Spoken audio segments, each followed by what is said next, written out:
صبح به تاج بی سر ملت گریستم، شام به مرگ مظهر ملت گریستم. یک پارگیش را همی کردم آرزو دریغ، بر پاره پاره پیکر ملت گریستم.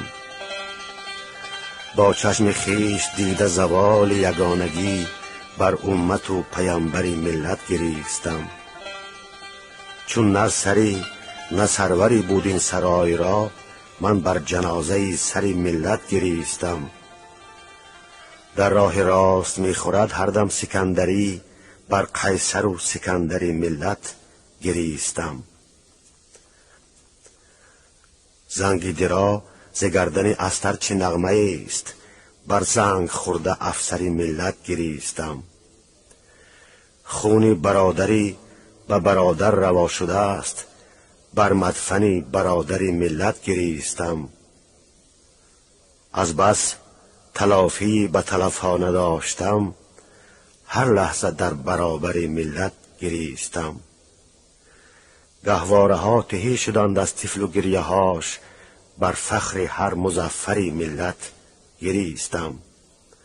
فرزندهاش بی هدف مردند و بی مزار، من بر مزار مادر ملت گریستم.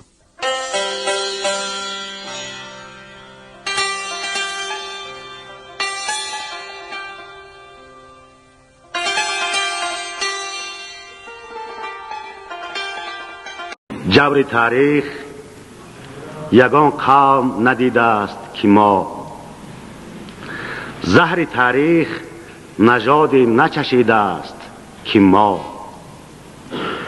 ملت زیر فلک با همه فرهنگ سترگ، اینقدر ذلت و خواری نکشیده است که ما. ملت در ره تقدیر بدین تنهایی، به چنین ورطه مهلک نرسیده است که ما.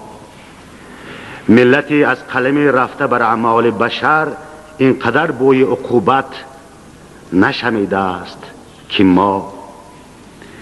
ملت بی جهت با سر پرشور و بلند، در سر دار اجانب نتپیده است که ما. هیچ قوم به چنین ناکسی و ناخلفی، خونی هم خون خودش را نمکیده است که ما. ملتی در همه ایام بدین بیشرفی، سینه مادر خود را نبریده است که ما. هیچ کس زیر نقاب آمده بهر زر و سیم، جگری هم نسبش را ندریده است که ما.